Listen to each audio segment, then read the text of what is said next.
And I started sounding alarms on that. The sustainable development component was one of the things I observed back in 1981 when I started my research, and one of the things that alarmed me enough to actually drop 7 years from my law practice and sound alarms on the New Age movement, because I looked at it and I said, my God, this is the stuff of which Nazism was made.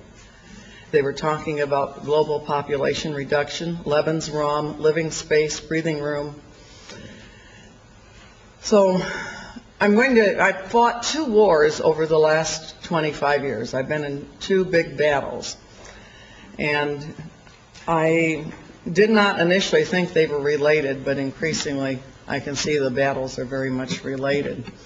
And the first war was the misfortune to be the first major evangelical critic of the New Age movement. And I stumbled onto it accidentally in 1981. And this is how it happened. My husband lost both legs above the knee in 1979, October 15th, 1979 to be precise.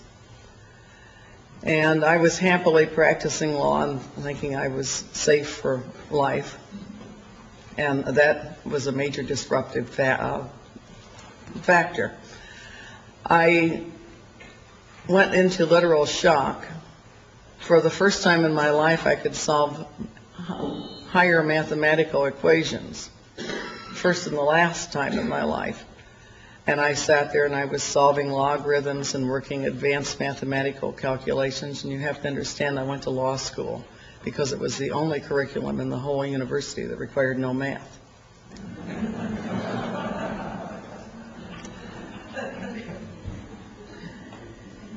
And I seriously thought I was going to have to go back to school and retrain to be a doctor.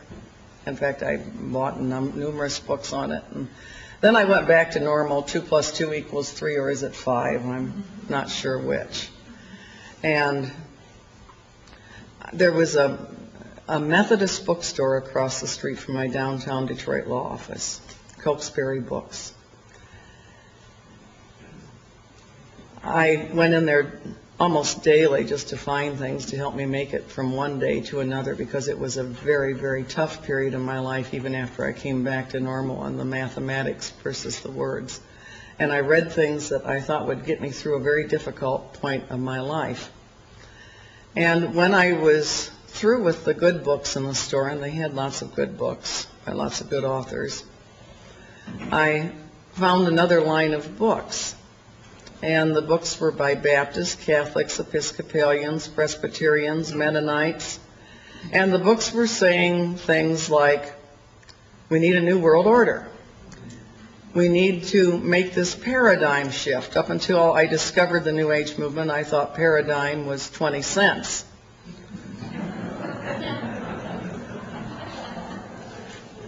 We need a transformation. We need to see ourselves as part of an interconnected whole. God's ways aren't our ways. Perhaps He intended for us to call Him Shiva. And I started thinking I was looking at some very serious religious apostasy combined with some political elements. I worked for the Michigan legislature, the House of Representatives, before I even became an attorney. And I knew my way around political circles, and I knew political action campaigns when I solved them. And this looked like a combination of religion and politics. So one day I made a little trip over to the Archdiocese of Detroit to see if the same trends were continuing over there. And to my surprise, I saw many of the very same books, same authors, same propaganda line, same cover. Everything was the same, except on the side of the Catholic books was a logo that said Paulist Press. And on the side of many of the Protestant books that I found with disturbing themes was a logo that said InterVarsity Christian Fellowship. And I thought, isn't this cute? Here all the Protestants are being reached with a call for the New World Order by InterVarsity, and all the Catholics are being reached by Paulist Press. There were other publishers on both sides of the logo. I'm not singling those two out per se. And I thought all it cost them was a little change in logo on the side of the book. And I really didn't put it together. One day I bought 5 books and took them home and just slashed and underlined, yellow highlighted, and marked the common elements. One of the books was Towards a Human World Order by Gerald and Patricia Meshi, and yes, they were talking about sustainable development. Another book I bought was Rich Christians in an Age of Hunger by Ron Sider. And a book, When Gods Change, Hope for Humanity, by a professor at the Union Graduate School of Theology. I believe his name was John McCoy. Bought a little book on process theology. And the books all sounded far more like each other than they did the respective teachings of their respective denominations. And I wondered, where were they getting this? I thought for the very first time in my life that maybe I should write a book. And I was going to call it, my original thought was, call it Come Out of Her, My People, the Growing Apostasy of American Religious Life. I had no idea I was looking at something far, far bigger. And I had a very prophetic thought that came to me. I never thought of myself as a prophet, but this day I had a thought that was distinctly prophetic.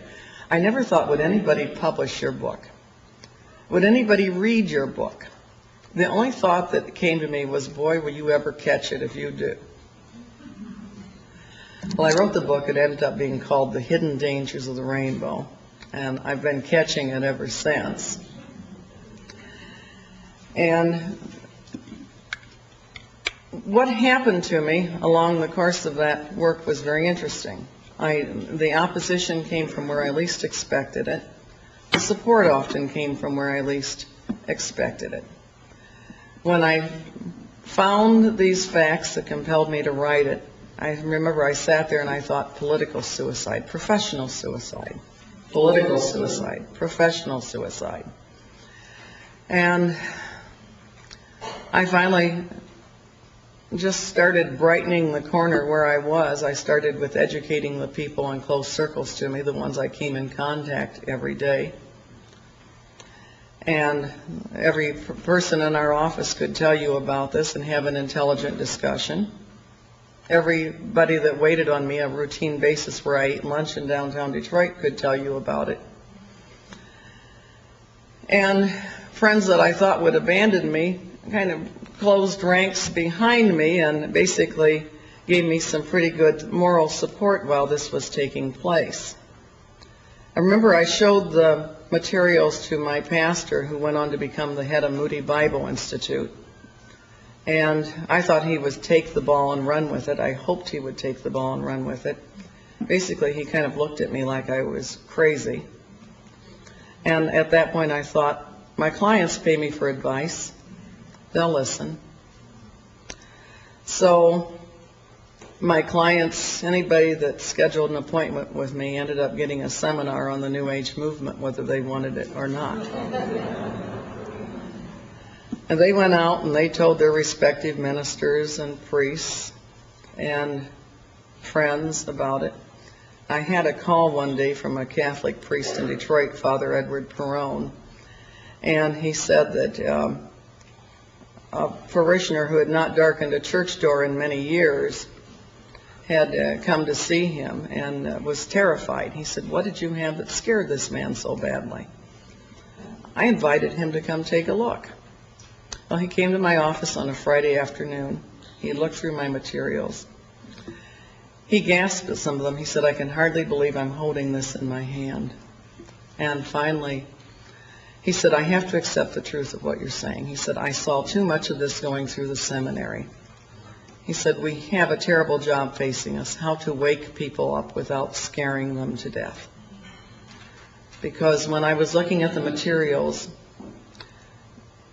and I have something that on the computer I'd like to show you later when I can set up adequately for the PowerPoint.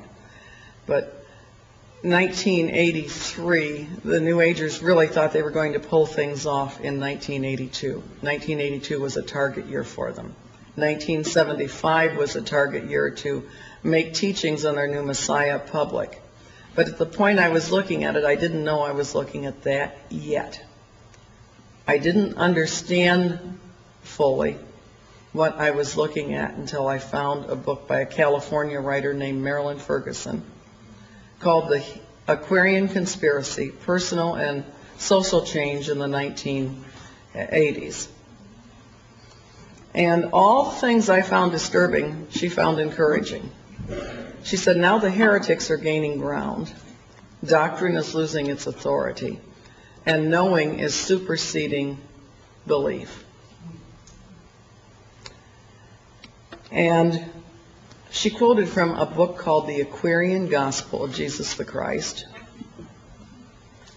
And for some reason, when I read the quote, I thought it was terribly important that I find that book, and I did track it down the very next day at the Methodist bookstore, I'm sorry to say. And Dixon Bible and Books, which was owned by a member of my own church, I'm sorry to say, had copies of the book in stock as well. And it was basically written in King James style English. And this was about Jesus, obviously the jet setter. He wasn't hanging around Palestine. He was traveling to India and China. And the Aquarian masters sitting in council had told us that Jesus was not always the Christ, that just as Jesus had earned the degree Christ by a life of strenuous service and equipping himself to find the Christ consciousness, that Jesus wasn't always, just as Lincoln was not always president, Edward was not always king, neither was Jesus always the Christ. He had earned the degree Christ by these certain practices. And they had John the Baptist was also out seeking wisdom, and he also had pagan masters. And John the Baptist one day asked his pagan masters, per this version, the Aquarian Gospel, he said, why do we need any further illumination? These teachings, the Vedas, the Upanishads, these are so sublime, so perfect. And his master explained to him, he said, in the past when man needed illumination and progress to advance to a further point, the masters would send somebody. Said, but now the ages have passed, and he said, in their proper place, the Hebrew Psalms and Bible, the Hebrew Psalms and Proverbs were given for man's enlightenment. Said, but now that age is past, and it is time for more revelation, and Jesus is the flesh-made messenger to bring that light to man. But in the ages yet to come, man will attain to greater lights. And greater lights will be needed and sent, and I wrote in my margin a neat trick. I said, and finally at last, a mighty master soul will arise to light the way to the throne of perfect man. I slammed that book shut. I was spastic. I knew I just looked at something about and promoting and preparing folks for the Antichrist. And I had to learn more about it. The information sources were deficient. Marilyn Ferguson said that folks that were involved in this communicated with code words and signals, that they were made kindred by their inner earthquakes. And that's very important that you remember that, because that's the glue that binds them together. It's not money, it's an ideology, but it's basically mass hypnosis. Folks, by one method of mind control, one method of spiritual deviation, one method of going out of their minds, make this, quote, paradigm shift. And this is what the, quote, Christian books were also talking about. I've since collected some. One was SPCK, Society for the Propagation of Christian Knowledge. It was from England, and they actually told us we should pay heed to Benjamin Kremanalis Bailey and Helena Petrovna Blavatsky. I decided that if they communicated that way, that maybe I could tap into that. And I didn't know what their signals were. But she said they use code words, and I was having a pretty good notion of what their vocabulary was. Things were done holistically. We lived on spaceship Earth on a crowded planet, all the emphasis on crowding, in a global village. We needed to make this new paradigm shift. we were entering this new era, so on and so forth. And so I carried 2 books with me day and night for 2 weeks, hoping I could find somebody that would pick up on it. And one book was The Aquarian Conspiracy by Marilyn Ferguson, and the other was The Aquarian Gospel of Jesus the Christ. Well, I ran into somebody, pleasant fellow, but he was bordered on the left, and he told me he was thinking of running for city council. I knew every politician in Detroit worth knowing on a first-name basis. And I said some pleasant words to him and didn't think anything more about it. And he called me a couple of weeks later and said he definitely was going to run for city council, and he and his wife Marge would be so delighted if I would come to their house and join them for a coming out party the night before. Well, it was Sunday night, and to tell the truth, after I found this material, I was not interested in anybody's political campaign. In fact, I wanted to go to the nearest church and curl up under the nearest altar so I wouldn't get into any more trouble before things came down. And as I thought, if this is going on, things are very close indeed. And so I was on my way to church to curl up under that altar Sunday night, and all at once I thought, maybe you'd better go to that party. Somebody's likely to be there who can tell you more about it. If they're not at that party, it's not big enough to worry about. He was a nice guy, but he tended to attract the eccentrics. So I headed over for the party, and he introduced his campaign manager, and I had had one strange conversation with this woman a year earlier, when Barry was coming out of the hospital after 6 months in the hospital and rehab. And Phyllis Warren, that woman, came into the Penobscot building, downtown Detroit, where I had my offices, and she was in the Colonnade cafeteria, and I was down there with the law clerk eating lunch. And she walked over to the table and she said, "Hi, Connie, how are you?" And I said, "Terrible."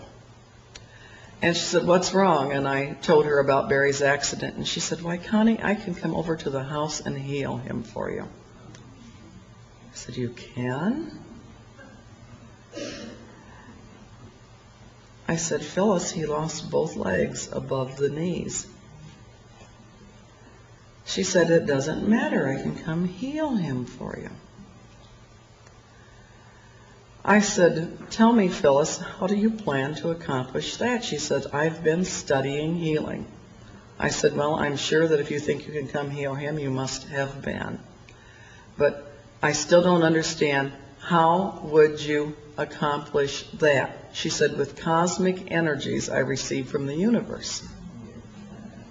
Well, I looked at Glenn Page. He looked at me. He was the young man. He's now been a highly respected member of the prosecutor's staff for many years. And we excused ourselves. Miraculously, we didn't break out laughing. And we got upstairs, and we both burst out laughing. And I laughed so hard I almost hyperventilated. And I said, if she comes over and puts those legs back on him, she will make a believer out of me. And I didn't think one more thing about it until she's introduced as the campaign manager. And I thought, boy, this is good. She's going to come finance this campaign with cosmic money she receives from the universe. Still didn't think anything more about it. And Phyllis got up and gave a talk, and she said, when you see Al, you are to visualize him on the councilman's chair. And through this act of visualization, you will gain the cooperation of the higher powers of the universe, who will work to bring his vision into manifestation. She said, I have been a student of the mind sciences for the last 20 years. Well, I had been acquainted with her for 14 of those 20 years. And I thought, I wonder if Phyllis is part of this. Mind science, visualization, those were things that Marilyn Ferguson discussed in the Aquarian Conspiracy. So when the party broke up, I went over to Phyllis and I said, Phyllis, I said, I heard you mention the mind sciences. She said, yes. I said, you know, years ago I read a book called Psycho-Cybernetics by Matthew Maltz. And I've been so interested in the mind sciences since then. Maybe you would like to go to dinner with me and you can tell me more about it. And she said, yes. Now, you have to watch us lawyers. We're really tricky. You can get a lot of information for the price of a meal. I had a gold mine that night. I took her to dinner. She was very careful about ordering the red zinger teas and the vegetarian entrees. And I said, now tell me about the mind sciences. I'm fascinated. She said, it's part of the New Age movement. I don't know if you've heard of it or not. I said, no, at least not by that name. Is it possibly known by another name? Any other name? She said, yes, it's called sometimes called the holistic movement, the networking movement, the new consciousness movement. She said there are other names. Those are some of the most important. And, she didn't mention Age of Aquarius.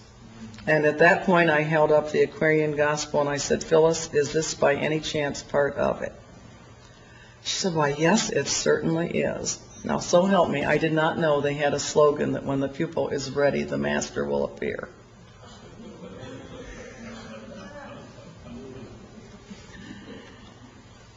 And so I said to Phyllis, I said, what do you do in this movement? She said, we communicate with code words and signals. And I said, Phyllis, I've been studying on my own for a little while, the best I could without a good teacher like you. Remember, I didn't know that slogan then. I said, I think I may know some of the words. Can you help me? And she said, yes. And I said, holistic. She almost fell off her chair. Spaceship Earth, global village, interdependence, global, so on and so forth. And she told me a few more I should add to my repertoire. And then I said, well, communicating is fine and fun, but what are we communicating about?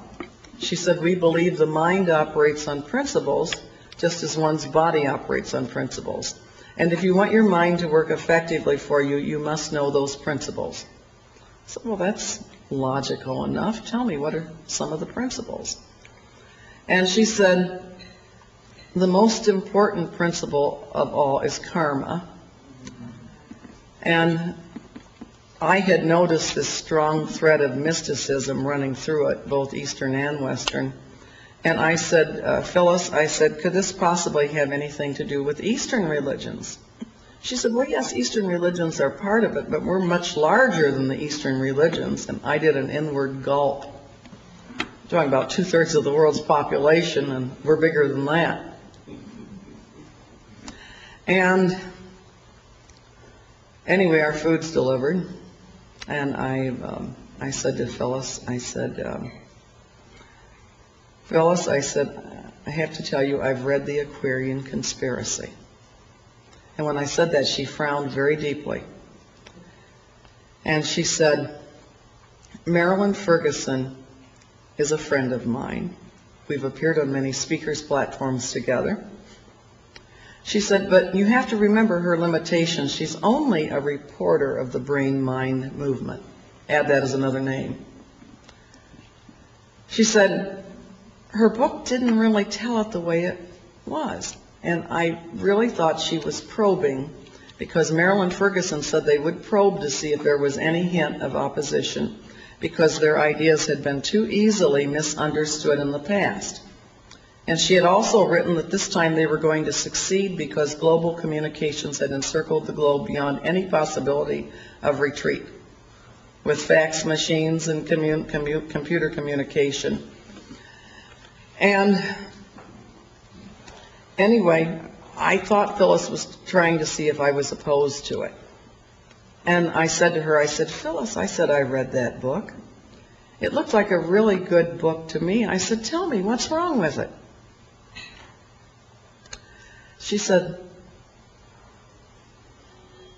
then she smiled and said, the movement is much, much larger than she reported it as being.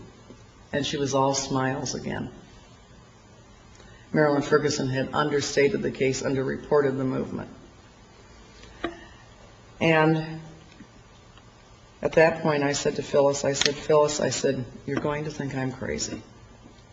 I said, but in my spare time since Barry's accident, I've become quite the Bible student. I am convinced beyond any reasonable doubt that this may very well be what was described in the Bible as the last day political social movement that would bring the Antichrist on the scene. And I was really expecting her to say, you're crazy. She didn't. She still thought I wanted to come on board. She said, oh yes, she said, that's very perceptive of you. She said, I've been convinced of that for many years myself. And I had a Bible with this tape in my stack of books, and I opened it up, and I showed her Daniel 11:38 passage. He shall honor in his estate the God of forces, a God whom his fathers knew not. And I turned to a page in the Aquarian Gospel and said, one may enter fully into the spirit of the God of forces. And she said, you saw it, you saw it. She said, that's such an important point. Most students of esotericism fail to grasp it immediately. Well, if I'd wanted to, I probably could have taken over the Theosophical Society. And she said, also, you must remember that in the New Age movement and at Unity, she was a biofeedback instructor at Detroit's Unity Temple. She said, we believe Jesus and the Christ are two separate entities. The Christ is an office, not a man. Well, I quoted scripture to her, who is a liar, but he that denies Jesus is the Christ. He's Antichrist that denies the Father and the Son. And suddenly, she had a mystic crystal revelation. She told me too much. And she started trying frantically to take it back. And she said, you know, Connie, it's very difficult for me to talk to you because, she said, I've received a vision of light. Now, you have to understand they had this in common, this vision of light. She said, you should pray for wisdom that God would show you the hidden meaning of these Bible passages. I said, well, I'm not a theologian. I said, but I am a lawyer. And we were taught rules of construction that seemed just as appropriate for Bible study as for legal construction, and that's ambiguities are construed against the maker of the document, and words are to be given their plain meaning. I said, I don't know about you, but I have enough faith in our Maker to believe that he would not deliberately give us an ambiguous document. She said, are you familiar with the history of the Bible and how it was written and how contradictory it is? I said, yes, I'm familiar with the history of the Bible and how it was written, but I disagree with you on the contradictory aspect. I said, tell me, Phyllis, have you read the Bible all the way through? She said, no, I've carefully avoided doing that because it might tend to confuse me. I said, would you read Homer? Would you criticize Homer without having read it? Would you criticize Shakespeare without having read it? I said, let me tell you something. I said, I did read it all the way through. I said, I didn't find all those contradictions that people speak of. I said, when I read it all the way through, I said, I found myself understanding and in full agreement. And anyway, she was not enjoying her food any longer. I was enjoying mine. I wasn't going to let the devil, the Antichrist, or anything else interfere with a good meal. And she started gritting her teeth and she says, it's just not right. It's not right. That book is simply too misleading. It shouldn't be allowed. And I looked over and I said, what's that, Phyllis? And she almost spit it out. She said, the Bible. I said, why on earth would you say a thing like that? And she spit it out again, and she said, the Antichrist is not the negative thing the Bible's made him out to be. I said, Phyllis, I said, I like you very much. Don't get caught on the wrong side of this one. And she said what is a common New Age theme, and it's their theme for the militant march they're now back on: there are no sides. Well, armed with the terminology New Age movement, I knew how to look it up. And I started collecting books, and I found the Bantam New Age series, and one of the first books I picked up was a book, and you might be familiar with this, Entropy, by Jeremy Rifkin. And another book was Voluntary Simplicity by Dwayne Elgin, whom the New Agers credit with being the modern theoretician of their sustainable development movement, DUANEELGIN. And those were both books I picked up both back in 1981, 1982 on the subject. And when I started perusing the books, and I found a book called New Age Politics by Mark Satin, and he listed 25 representative New Age groups, and they range from Amnesty International through zero population growth, and about everything in between you could think of, including World Goodwill, New York. His amended version of the book has 100 on the list. And as regards World Goodwill, he said they were working for preparing for the reappearance of the Christ. And Planetary Citizens was working in conjunction with them. And he described this new politics. It was neither left nor right, but center. And it was about doing things in different ways, thinking different ways, new patterns. And he wrote about a very broad spectrum of groups that were consciously collaborating. And my position was, if they had the nerve to say it, I had the nerve to quote them. And so I started compiling these, and people got seminars and presentations of the informal type in my office. Professors came over from Wayne State University. I talked to an old professor of mine, and I said, I think this is a modern form of Nazism reborn. And he came over and he looked through the materials, and particularly Friends of the Earth, which was another group I'm sure you're familiar with. And another one was Dave Foreman with his, in fact, Dave Foreman wanted to reduce the Earth's population in some of the seminal writings I had to 75,000 and start over with a new nucleus. And in fact, I deprogrammed many New Agers, showing them those materials. And eventually I found a book called Running God's Plan by Foster Bailey. And he said one of the goals of their hierarchy was to have a unified Europe. He said, we tried this before, working through a disciple, using the Rhine River Valley and the inhabitants of that valley as a binding factor. That attempt was unsuccessful, but now another attempt is in full swing, namely the six-nation European Common Market. And you don't need to have been even an A student in history to have known who that disciple was, Adolf Hitler.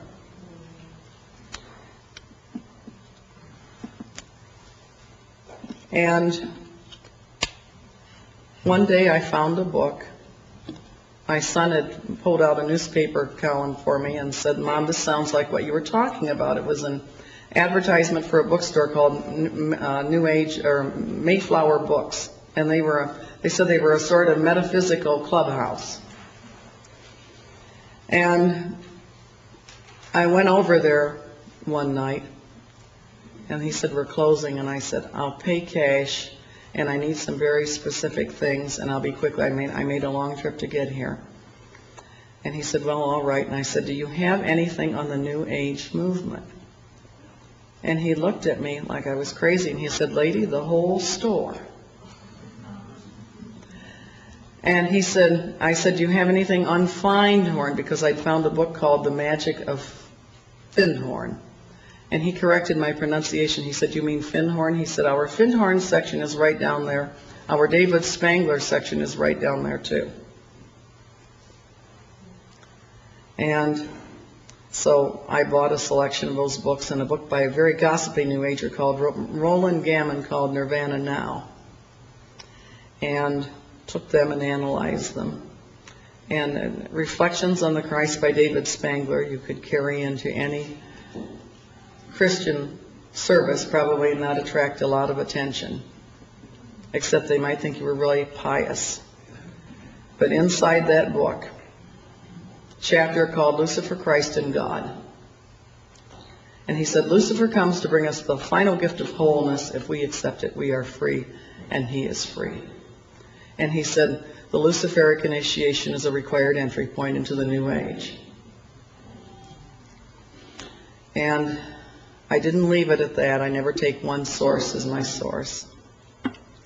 I eventually found the Alice Bailey books, and I was to read from another source that they had started life as Lucifer Publishing Company, which they adamantly denied for a time. But unfortunately for them, I now have 3 books in my personal library from them when they were Lucifer Publishing Company, 1922. And Alice Bailey had been a member of the Theosophical Society. And she and her husband, Foster Bailey, had in 1922, during the years that the Theosophists were promoting a man called Jiddu Krishnamurti as their new Messiah. And they started a work in New York City. And they then formed some worldwide works. And one of their strongest devotees was a man that you talked about, Maurice Strong. And I actually have a photograph, which I pulled down from the internet, of Maurice Strong at the Finhorn Foundation in Scotland, participating very devoutly in a group meditation for the reappearance of their new Christ. And I knew what a Marilyn Ferguson in the Aquarian Conspiracy had said something that I didn't think of until I got much further with my work. And she said Europe represented the ideal point from which to launch their new political spiritual entity, that it was eminently qualified. She quoted a man called Johannes Conier.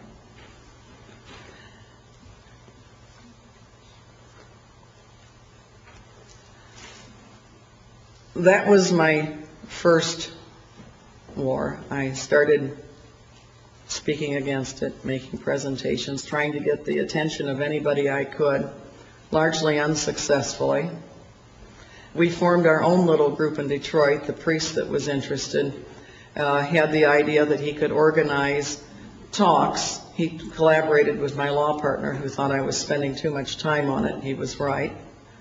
And that instead of seminars for each and every client, we could invite people on Saturday afternoons to have coffee and cookies and meet in the library of their particular school. And so we did. We kind of had our own ecumenical group going. We had, you name it, we had Seventh-day Adventists, Baptists, Church of the Nazarene, Catholics, Episcopalians, everybody concerned about what I was showing them evidence-wise. And it stayed at probably about 35 people coming per average. People would come, and the same people would come back every time. And the priest of the parish walked in one day, the senior priest, and he said, I'm going to have to check this out. He said, you talk to them for 5 hours. They sit on the edge of their seats. I talk to them for 20 minutes, and they fall asleep.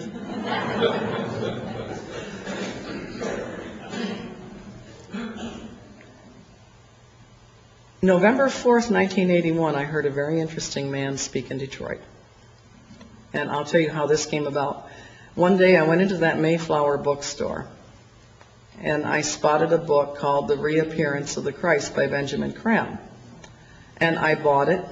Didn't think that much about it at the time. I had so many crazy books with similar themes. And the attorneys that I shared space with in downtown Detroit said, maybe you would like to use our computers to catalog these. I had the first Wang dedicated word processor in the office, but they had a TRS Model 3.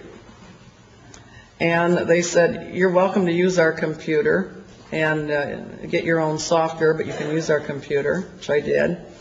And the computer I used was Anita Baker's computer, the singer. She was a secretary for our office back in those days. And I was sitting at Anita Baker's computer, and I was trying to synthesize. Back in those days, the databases were very limited. You could use about maybe 50 words to describe something. So I looked through Benjamin Krem's book, and he had a section, How the Plan is Working Out. And he talked about all the political developments that were going on that they were working with. And I had suspected as much, but he was making some claims and making some fairly impressive statements. And I wrote, you have to see this one for yourself to believe it. And I carried that book then with me night and day. Went to court for a client in St. Clair Shores. I stopped at the Big Boy for breakfast and went to court and left court, and I discovered that book was missing. Now, it wasn't the kind of book that you get on the phone, you say, hello, my name is Constance Cumbey, I'm an attorney. I left my copy of The Reappearance of the Christ by Benjamin Krem at your restaurant or at your courtroom. I was kind of hoping the janitor would just quietly throw it in the wastebasket and never say another word to anybody. I've represented folks on the mental health docket that were locked up for a lot less than that. But I had to have that book. And so that night, I closed up shop early. I ran down to the Mayflower before closing time. And John Barneswell, the assistant manager who had sold me the first materials, the one I had encountered the first day, I said, do you have The Reappearance of the Christ by Benjamin Krem? He said, nope, Constance, sorry, we're all sold out. They were well familiar with what my work was at that point. And then he handed me a flyer. He said, but here, Unity's bringing him to town. You can hear him in person. And that flyer, the text of it is reproduced in my first book, The Hidden Dangers of the Rainbow, and a true copy is reproduced in the second book of Planned Deception. And I just stared at that thing. I said, this guy's no Christ, that's for sure. But if Unity is trying to pass this on, and they were very politically powerful in Detroit, I said, something's happening. And so I made plans to attend, and I took about 8 Christian spies with me, a couple of big ones. And I didn't want to be alone with that crowd.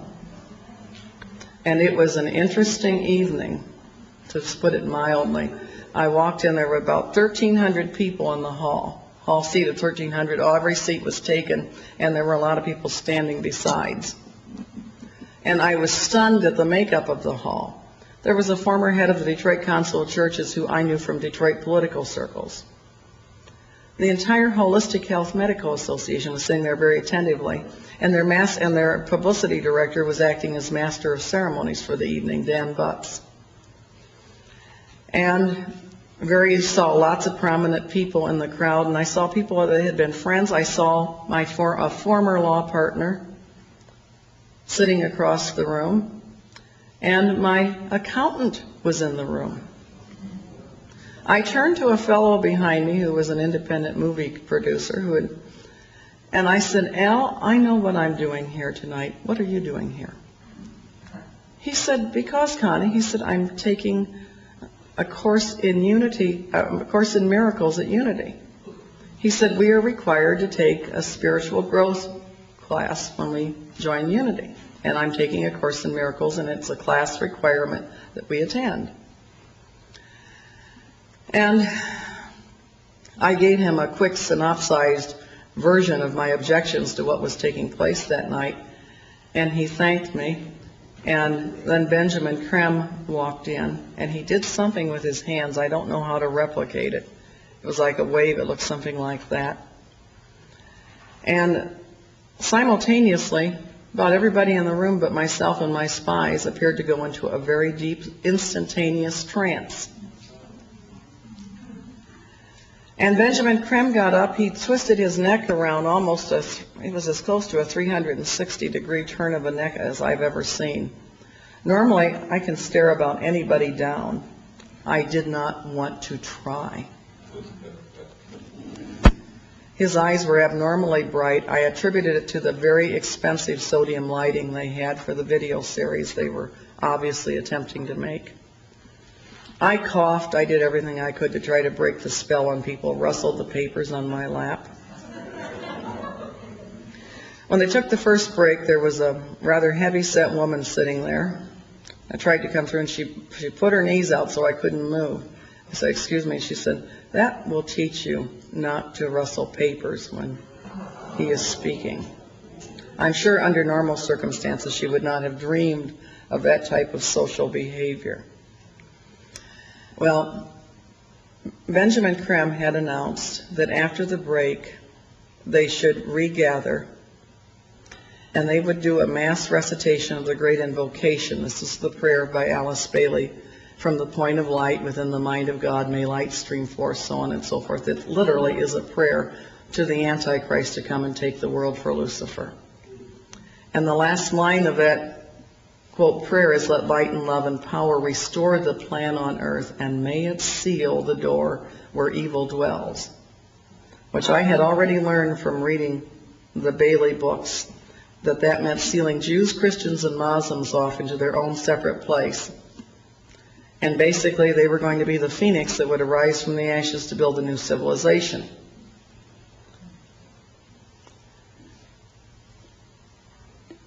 Woman delegates came back. The crowd was starting to thin out. It was getting close to 11 o'clock at night. He'd started at 6 p.m. at night. I guess folks had to go to work.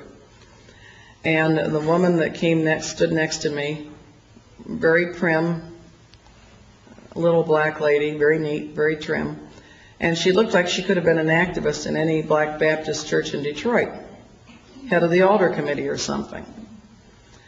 And I turned to her as gently as I could, and I said, "I hope it does not offend you, but I will not be reciting the Great Invocation with you. I will say my own prayer."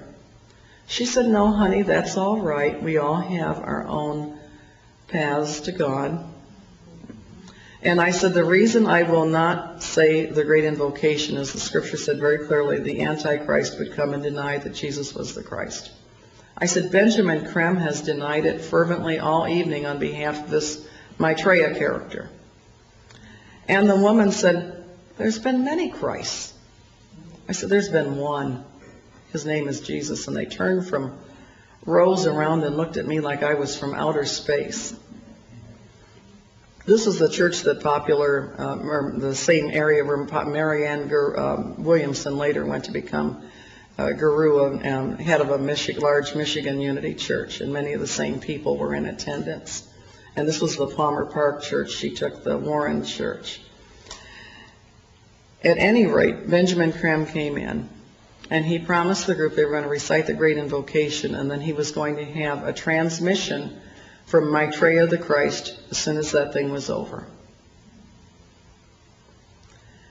But they would say the Great Invocation first. And his literature said he'd been overshadowed by Maitreya the Christ everywhere and delivered a message.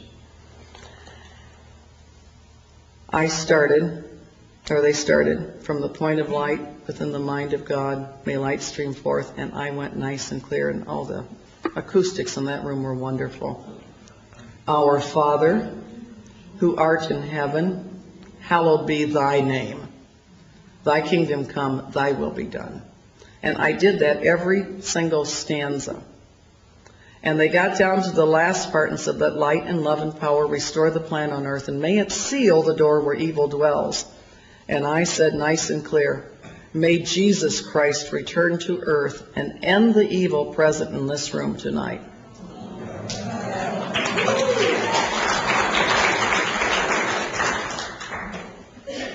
Well, the funniest thing happened, or may I say it didn't happen, and this was the spookiest thing of the whole evening. Benjamin Krem waited and waited and waited. It was clear he was not faking it. He was waiting for something to happen that never happened. This thing did not come and overshadow him. He dismissed the crowd and said, "That will be all." We went out, and of course everybody's glaring at me. And Dan Butts, the one who was the master of ceremonies for the evening, glared at me. And another one said something sharp to me in Dan Butts' presence. And I said, well, I said, if you're new Maitreya the Christ, Betreya the Christ, or whatever his name's supposed to be, where everything he was cracked up to be, one lousy Christian in the room reciting the Lord's Prayer shouldn't have stopped him. And we honestly thought things were going to happen. They were running ads in their magazines. They were publishing books. They really thought they were going to carry it off. And their magazines had ads, "Expect the Christ in the spring of 1982." And they thought things were going to happen on the day of the syzygy, March the 10th, 1982. And it was weather-wise, it was a disastrous day for the Detroit area. I drove my son to school, and we went through some floods to get there. And he read me an article from the Detroit Free Press by a reporter I had noticed had written many pro-New Age articles. In fact, the day after Benjamin Krem spoke, there were headlines in the Free Press with the same Dan Butts picture, hand in hand through the New Age. And she said, "Zoom, not doom." And she said this syzygy was a great thing. It meant maybe even a new Messiah was on his way. I was so depressed, so discouraged. The weather didn't add to my mood. She said that all these things were taking place this day, that even in Fort Wayne, Indiana, which is my hometown, that a man, John Davis from Wyoming, Michigan, would be giving a talk for the Coptic Fellowship, the 3 stages of the Christ's reappearance. And I thought there's just no way to stop this. And I looked at that paper all day, and finally that afternoon, I picked up the phone. I don't know why. I picked up the phone and I called the Detroit Free Press. And I asked if I could please speak to the reporter who wrote the article. It was Ruth Seymour's byline. And they said she was unavailable. I left word, said I'm an attorney in downtown Detroit. I would like to speak to her. I have some material that might be of interest. She called me back approximately 15 minutes later. And I was going to say something very sharp to her, but she sounded so scared I couldn't bring myself to do it. And I said, "You've written several articles about the New Age movement." She said, "Yes, I have." I said, "How would you like to see the flip side of that movement?" She said, "What do you mean?" I said, "I've examined it carefully. It's identical to Nazism." She said, "Why do you say that?" And I quoted the Foster Bailey passage I read to you about Europe. And then I said, "They're using 666 and calling it a sacred number." She said, "Oh, creepy." I said, "I lecture on this every other week at St. Genevieve's School in Livonia." I said, "If you like, I would be very happy to make a copy of my lecture notes outline for you. And you can check my references for yourself and see if I've been accurate." She said, "No, if it's all right with you, I would like to come over to your office right now and look at your materials." I said, "Fine." And she came in. She looked like one of the original flower children left over from the 60s. And I'm not saying that to put her down. And we started going through them, and she went, "Wow, wow." She was noticing things I wasn't noticing. And she said, "Look at this, look at this." And she finally said, "Why did you decide to call me today?" I said, "I really don't know." She said, She said, "Knowing what you know about this," she said, "you had to have been only angry at my past work." I said, "Yes."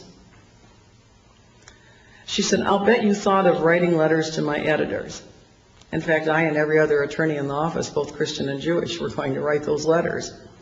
Several times we'd thought about a writing campaign, a serious writing campaign. She said, "I'll bet you thought of writing letters to my editor." And I said, "Yes, I thought of it." She said, well, it's a good thing you didn't. I wouldn't have listened. And then she persisted some more. She said, what made you decide to call me today? And I finally said, Ruth, I really can't explain it. I said, but I was looking at your article, and all at once I felt it very important that I talk to you immediately. She said, you don't know it, but she said 15 minutes before you called, I went to the ladies' lounge of the Free Press. She said, and I knelt down on my face, Eastern style. I probably called her around 3:15, and it was 3 o'clock that they were going to go do their group, whatever, meditations to invoke the Christ that day. She said, I got down on my face, flat on my face, Eastern style, and I was going to pray to Buddha. She said, all at once I changed my mind. I prayed to Jesus. She said, and I prayed that he would send me revelation. She said, look, now I have revelation. And she left my office a brand new Christian that night. And she then was determined that I should finish that book that I was procrastinating on. And she would collect materials for me. Lots of materials that were channeled to them came to me. Am I running into my deadline, Dr. Stan? Okay. Anyway, let me make a long story short. That was the first war I fought. And I had horrible, ugly opposition from the evangelical community. There was no New Age movement. I had made the whole thing up. For 3 years, I stood alone with those folks, virtually alone. And then they came out with their own books and tapes and conferences and first tried to redefine it. The New Agers were not politically networked. They said, yes, they were. They always were. It's not serious. It's not deadly. And I did not know what was going on. And that was the first war we fought to get the word out on the New Age movement. We succeeded. The word did go out on the New Age movement worldwide. And the second battle I fought, I will tell you about in my next talk, and we will have PowerPoint for that. And that was the European Union, Javier Solana, and the two are inextricably related. So stand by. Thank you.